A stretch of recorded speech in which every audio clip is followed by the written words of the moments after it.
Sharon Oetting. I am a pork producer from Concordia. My husband and I have been doing this together for 30 years, and I'm really proud to be a pork producer and really glad to be here with you all today.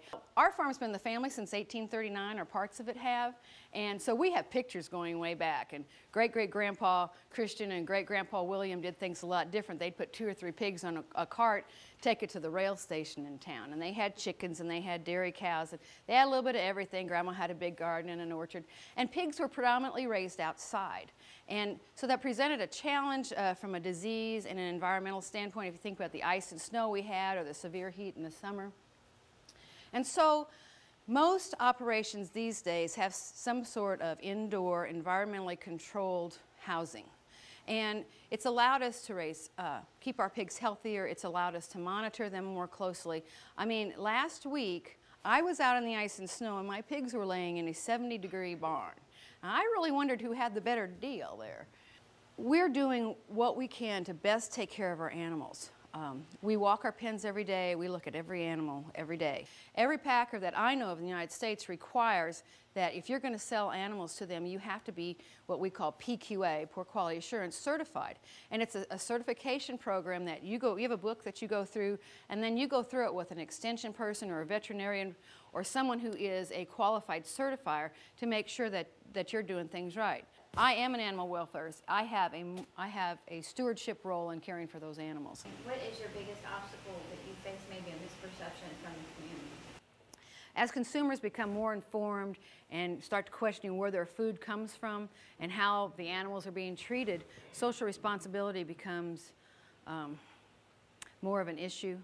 And I'm not saying that consumers shouldn't care about how livestock's raised, but I also think that they really need to try to have an understanding for why we do what we do. And quite honestly, it would be poor business for me not to take good care of my animals. I mean, just from a calculating accountant side of it, how can I expect to make money from marketing animals if I don't take care of them? Even though Steve and I are relatively small, we get 100% of our income from agriculture. So while there might just be 3 of us working on our farm and we might market 2,500 head, our output per person is probably as much as some of the larger operations. And we're still able to take the science and technology and fine-tune it so that we can utilize it in our operation. For instance, especially with grain prices being high, we do what's called feed budgeting. You want to feed them the right amount of soybean and the right amount of corn, the right amount of minerals and nutrients for that particular stage of their life. You don't want to overfeed them, but you don't want to underfeed them. Farmers are the original recyclers. We grow crops. Those crops produce grains. Those grains are fed to the livestock, and then the livestock provides us with nutrients. We have a 3-lagoon system, and that's where all our manure effluent goes. We participate in a program called Precision Ag with our local co-op, and every 4 years we soil test, we grid sample. And then they're able to take the analysis from our lagoon water to figure out what kind of nutrients are in there, and the crop we want to raise, and what we want our potential yield to be.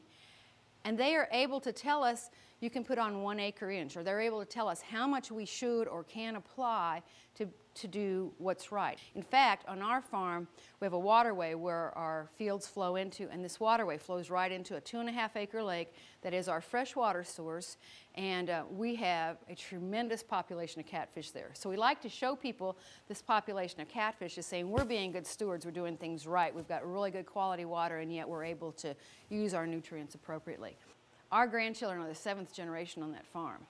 So Steve and I want to see agriculture stay alive and well. Whether our kids or grandkids come back, I don't know. I just want them to have that option. Thanks for having me.